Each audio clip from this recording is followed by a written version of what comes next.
or into the other room, the one that is found out there. But this is called a Trans-Pecos rat snake, and the one that's in the woods out here is called a western rat snake. So Trans-Pecos rat snake lives out far west Texas on into New Mexico, Arizona, and down into Mexico. And they're, like I said, they're a cousin of the rat snake that lives here. All right, so before I pull her out, guys, snakes hear a little bit different than we do, so they don't like real loud noise at one time because the vibration in the air goes through and it hits their inner ear and it makes them a little nervous. So when I bring her out, she's pretty cool, but just don't make a lot of big loud noises, okay? All right.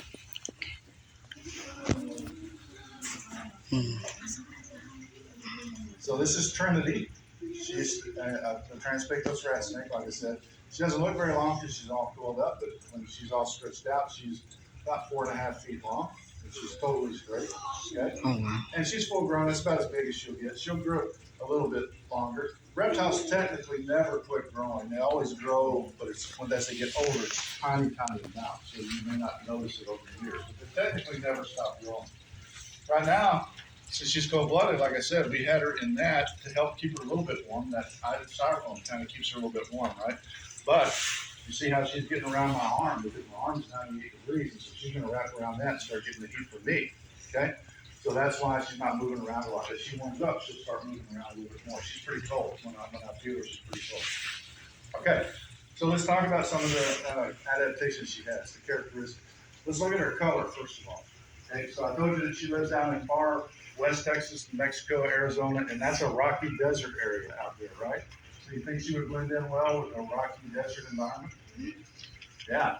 We don't have a wall to show you the number, and we've got a wall, and you hold her up to it. If it's a rock wall, she almost disappears, right? So she definitely blends in with her surroundings by her color. What do we call that when she blends in? Anybody know? Camouflage. Camouflage, yeah. So camouflage hides them so that they're not seen. And when she gets still in a certain environment and doesn't move, she can be there almost invisible. Okay? So coloration is important. Now on the bottom of her, look at what color she is on the bottom. Not so important on the bottom, right? Because that's where she's always crawling. That's always gone against something. So it's not so important that color is on the bottom. Also, her scales are different. The ones on her body are diamond shaped, and then the ones on the bottom, can you see, they just go straight across? See how they just go straight across the bottom there instead of being in the diamond shape?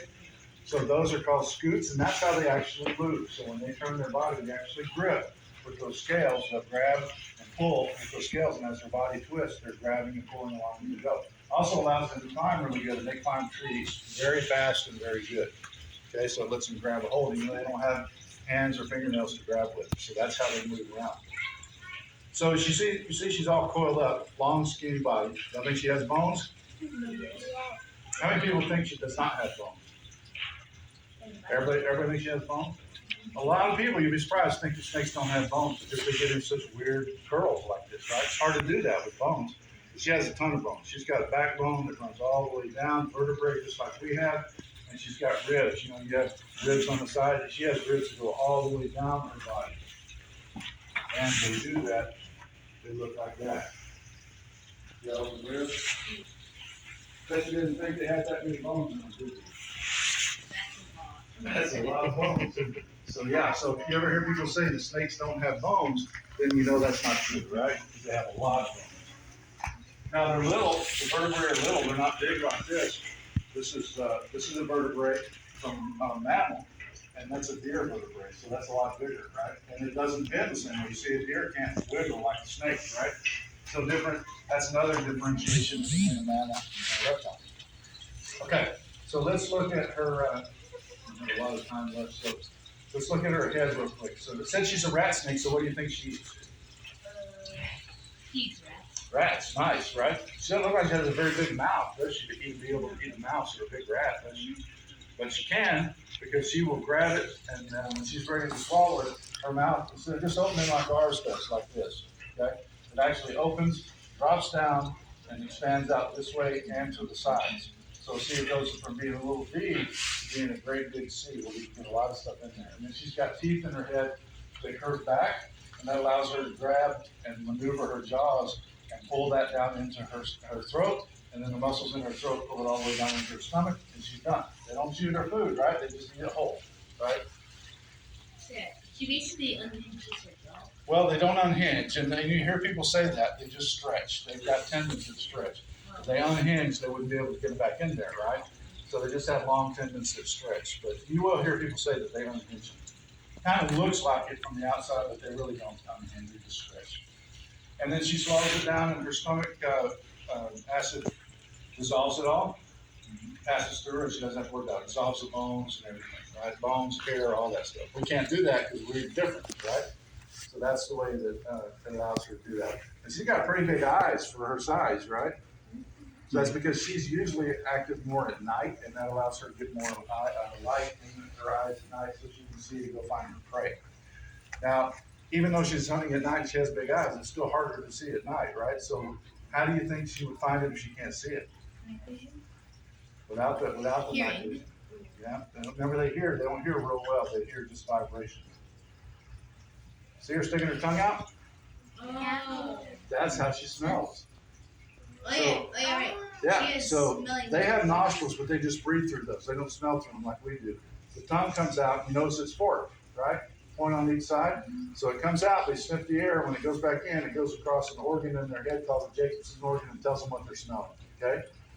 And the reason it's forked is she smells it on this side, she knows to look this way. She smells it on this side, she knows to look this way. And she gets it on both, she knows it straight ahead, right?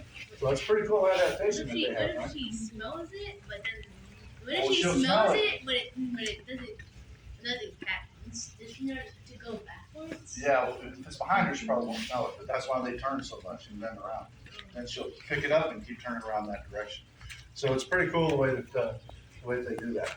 All right, so I want to get to the mammal, but before I do, you guys, anybody ever touched a snake before? No. You want to? Yes. Okay, so I'm gonna bring her around and let you touch her, but here's how you have to do it. 2 fingers like this. You're just gonna pet her on her body right here. I'm gonna keep her head towards me. Do not reach for her head, okay? Snakes do not like you to reach for their head. If you do, that's when you're liable to get bitten because they don't know what you're gonna do, okay? So just pet them back here. Okay, if you don't wanna touch them, just tell me to pass on, move, and I'll, or no, and I'll pass on by.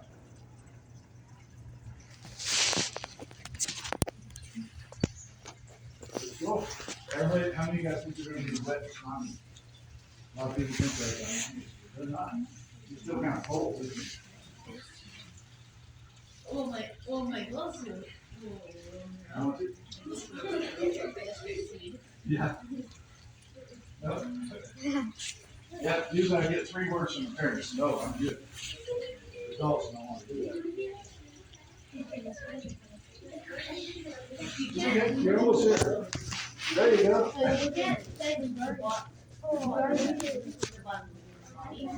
Pretty cool. When's the last time she fed? I'm sorry? When's the last time she fed? She feeds on Thursday, so she gets fed today. So last Thursday. What up here? Mice. What? No. No. Frozen. We thaw them out. Most places do not feed live mice because it's dangerous for the snake. Because the mice with the fat back fight back. There's no on the snake. There's no on the snake. Yeah. If they don't eat it right away, then yeah. I'm surprised I don't raise your own. It's just, given your nature set. Well,